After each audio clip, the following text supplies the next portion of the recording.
Hi, I'm Chris Langray from Deep River Water Park. We're going to talk about fiberglassing a pipe today, only because there's been situations where when you get a break on an assembly like the one that we're going to be looking at here, ultimately it's going to have to be fixed properly with a new tee and completely fit. But I don't know about anybody else. We have a heck of a time keeping some of these 10-inch pieces on hand. I've got several 10-inch, we've got a 12, we've got some other fittings, some flanges, and I don't always have the stuff in stock. So when you end up with a break, if it's not catastrophic, what do you do in between the time that it takes to order this stuff? You just leave the whole thing down? I choose not to. We like to keep running as long as possible. One way to do that is, well, there's a couple ways. You can either weld the PVC, which we've done in this instance before, and we got more settling out of the pipe and it re-cracked right along the weld actually. So the next step here to get through a couple of days is going to be to fiberglass it. And once again, this is a temporary repair, this is not permanent, but it'll get us through a few days until we get the parts and we can rebuild this assembly, and then through the night change it over. And as far as the public's concerned, we will have never missed a beat. So that's what we're going to do.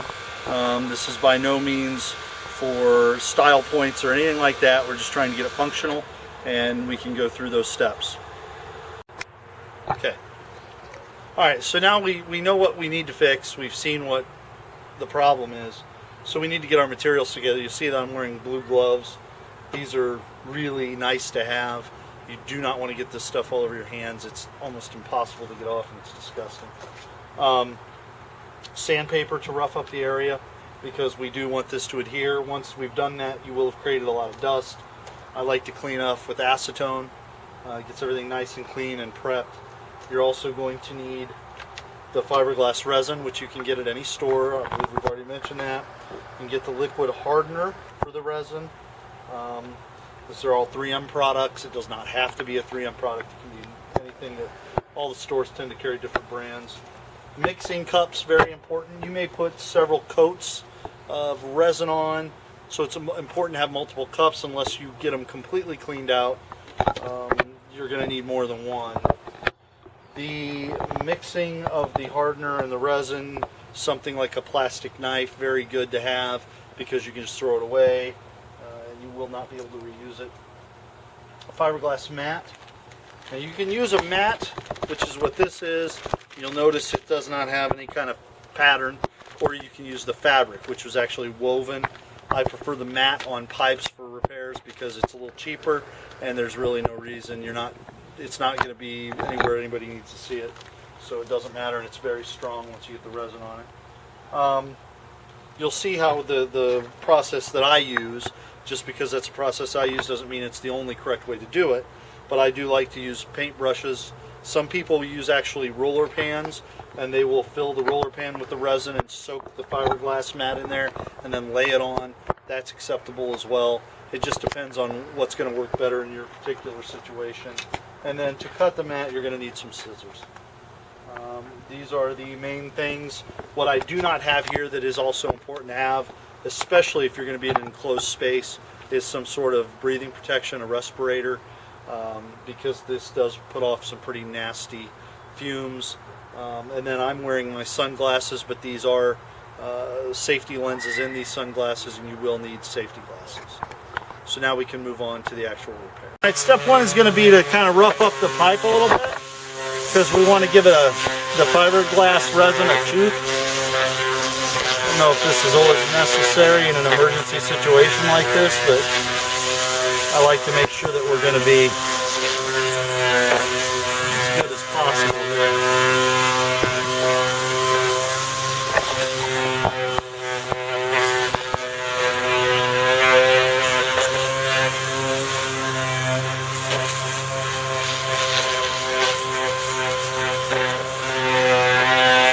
You can use hand sandpaper, you can use scrubbies, those green scrubbies, anything just to put a little tooth in where you're fiberglassing.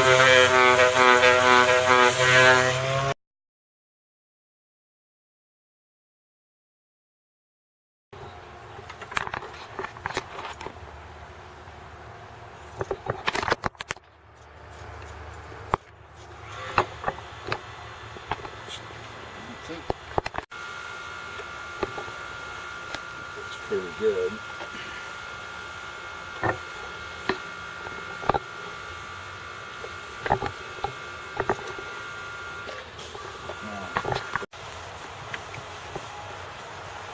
Okay, just cleaning the pipe up real good. Really, some pre-paint's good for this. Acetone, anything to wipe off all the dust and get it clean. You want it as clean as possible before you lay down resin and glass. Okay, I'm going to go ahead and mix up some resin now. And what we're going to do is in 3 different parts, because this stuff does set up. We try to mix it per the directions. If you're in a huge hurry, you can mix it a little hot, but you have very little time to work with it then. And by that I mean you're going to be putting more hardener in per ounce than it calls for.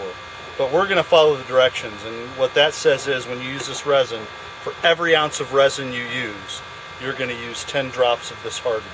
Okay? And you can get this at any home store. This isn't anything special. This is just a 3M resin with just a quick little hardener here.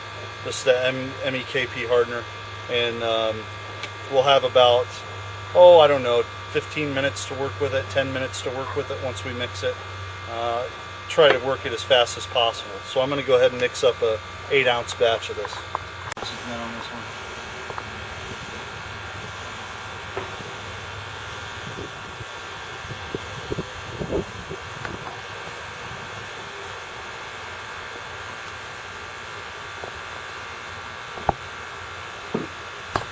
So,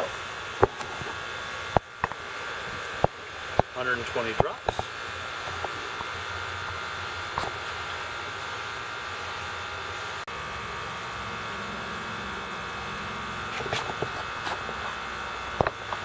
You see I'm just kind of painting it on here.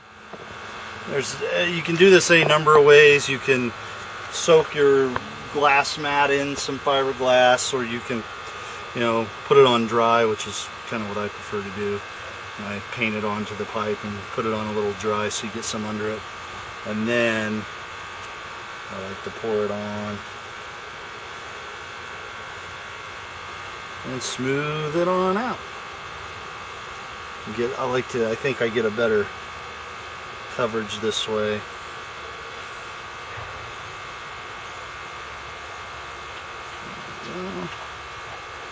This is the worst part of the crack here.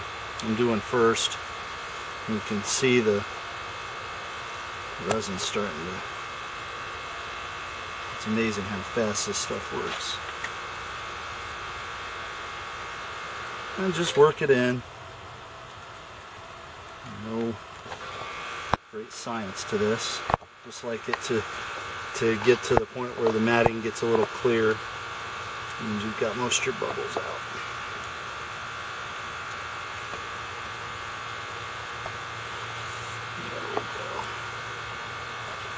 There is the first application. Not too shabby. I'm going to go ahead and put even more on it because why not?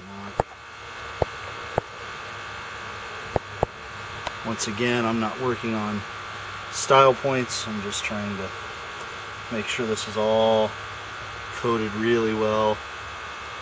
And that looks pretty good to me.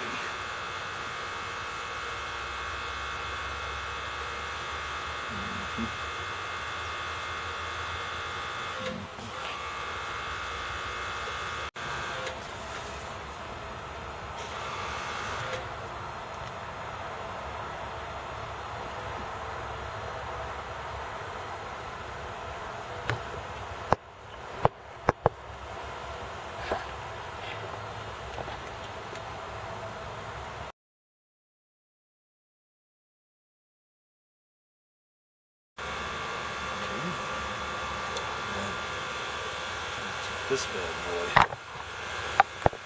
fit it exactly the same way.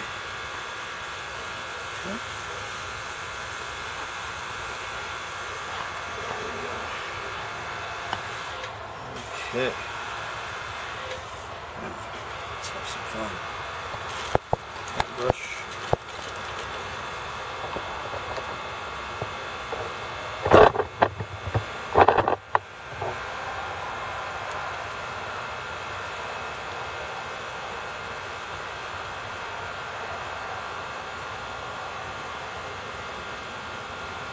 They do a lot of this in building surfboards, Sasha, just so you know. In case you want to build a surfboard for your man.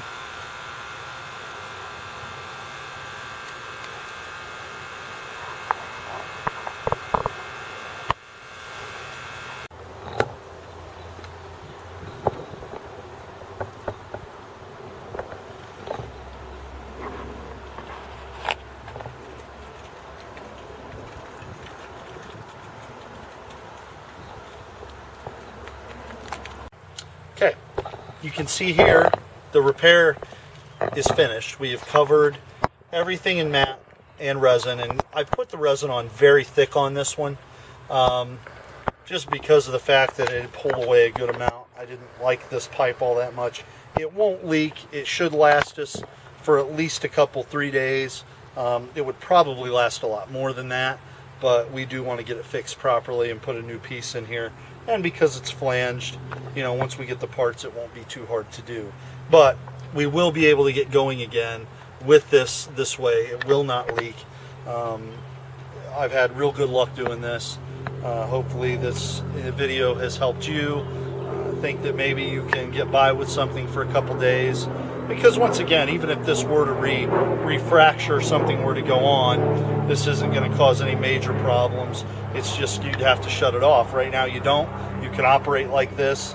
It doesn't look the prettiest, but we don't care. We just wanted to get through, and that's what we've done. So if you have any other suggestions for videos or any topics you'd like to see covered, let us know. Otherwise, good luck to you.